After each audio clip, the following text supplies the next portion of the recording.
Бүгүн жаштардын бузулганы башкага критерий айтардан мурда балким мына ошол жаштарды бузган ким? Балким ошолор контролсуз калды, тарбиясыз калды, ошонун айынан.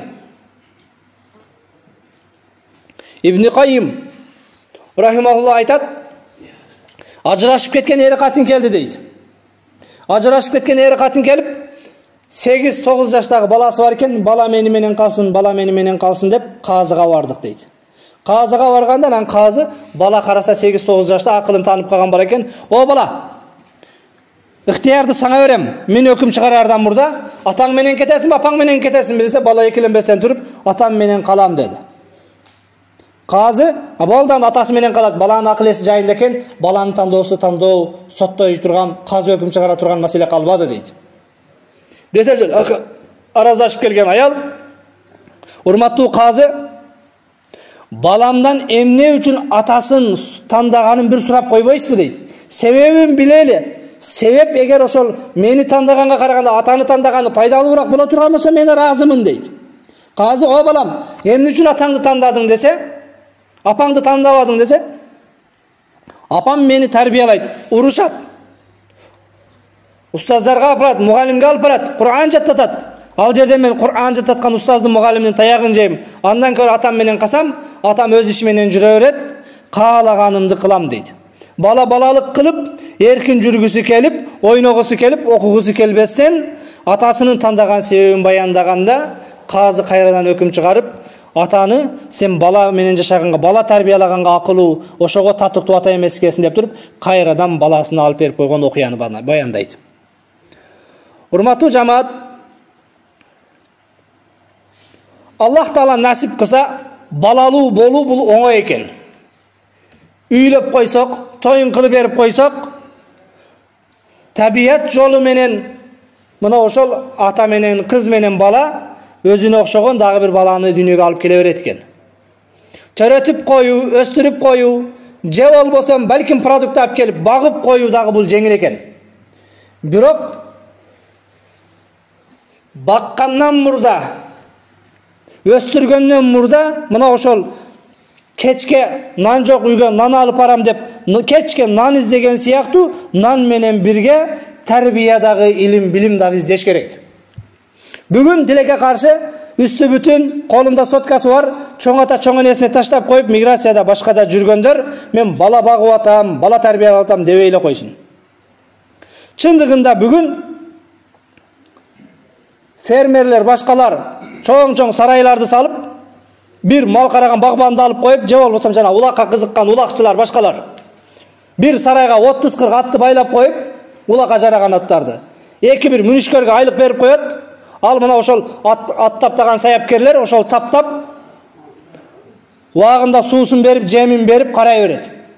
Багып атат деп мына ошолорду айтса болот. А бирок адам баласына нан берип койсоң, суу берип койсоң эле болду эмес. Адам баласын акылын оңдош керек, түздөш керек.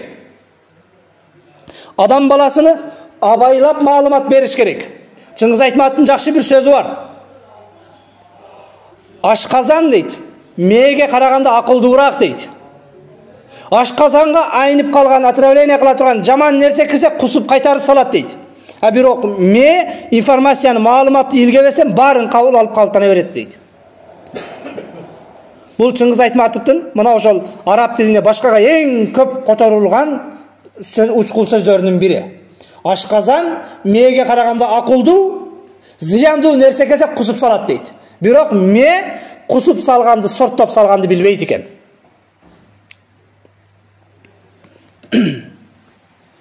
Коомчулук бир жумадан бери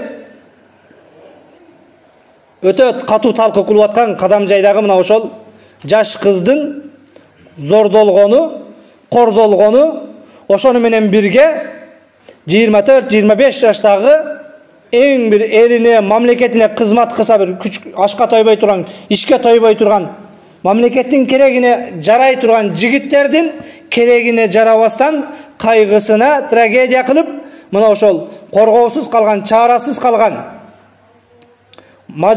байкуш 14 жашар, 13 жашар кызды зордуктап, андан ары өлтүрүп салганы мына ошол коомчулукта аябай катуу талкуу болуп атат.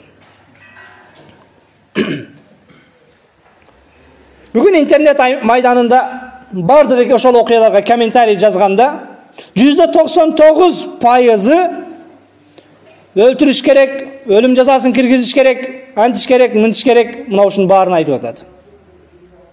Бардыгыбызда кыз бар, бардыгыбызда карындаш бар. Чындыгында эгер Кудай сактасын биздин карындашты, биздин кызды кылса, биздер ошентет болчук.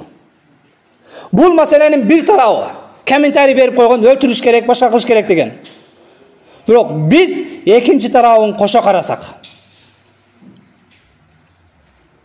эгер өлтүрүш керек боло турган болсо, кече парламентте дагы депутаттар дагы кайра маселе көтөрүп башка кылып талкуулап атышат, өлүм жазасы керек башка деп.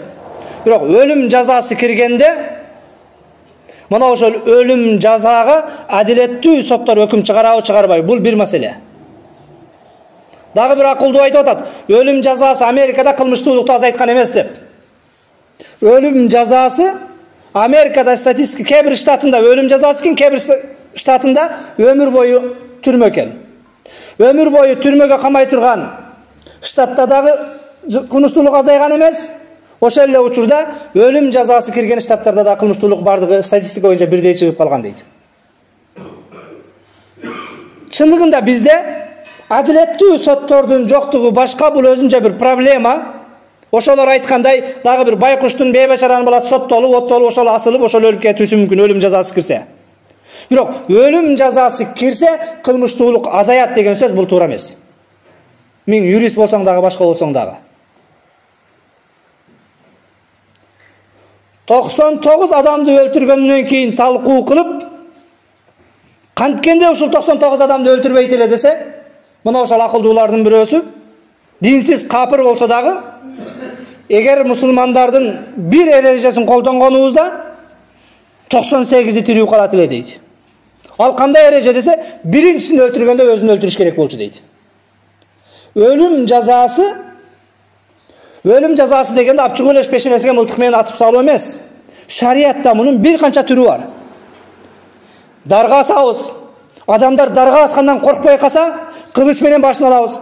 Андан коркпой калса, ташбаран, андан коркпой калса, тоого алып чыгып ылдык зоодон ыргытабыз. Кайсыл жазанын түрү адамдарды чоочута алса, коркута алса, мына ошол өлүм жазасын киргизиш керек. Өлүм жазасы коркутпайт, атып салсаң, башка кылсаң. Ошол Бишкекке плашатка алып чыгып, анасын эстелигине 2 күн асып коюш керек өлүгүнө. Аны көргөн бала эч кимди зордуктабайт, кордуктабайт. Бүгүн бизде кылмыштуулук кайра болуп атканы биздин Кыргызстанда, мына жаңылыкта да архивден карасаңыздар, ал жерде болду, Токмокто болду, Чүйдө болду. Ал кыз, бул кыз деп олтуруп, кайра кайталанып атат. Мына ушундай кылмыштуулукка барган таксисттердин бир канча окуялары бар. Бул бүгүн бизге ачыкка чыкканы, биз билгенибиз. Бирок чыкпай калганы канча? Бул кылмыштын кайра кайталанып атканы мына ошол биздин тополоң бол башка болуп камасын деп каматып, бирок 3 жылдан кийин, 4 жылдан кийин акчанын күчү менен бийлик алмашып кетип, башка алмашып кетип кутулуп чыгып кеткен айынан адамдар соттон, түрмөдөн, камактан коркпой калды. Эгер өлүм жазасы боло турган болсо, бул өлүм жазасы сөзсүз өз эффектин берет. Анткени бул Алланын шарияттын талабы, урматтуу жамаат. Бирок өлүм жаза кимдерге берилиш керек? Кээде биринчи жолу кылмыш кылып аткан болсо, жаш болуп аткан болсо, бул өзүнчө каралыш керек. 100 жолу адам өлтүрсө дагы 100-нчүсүнө дагы 3 жылга камап кое берген бул болбойт.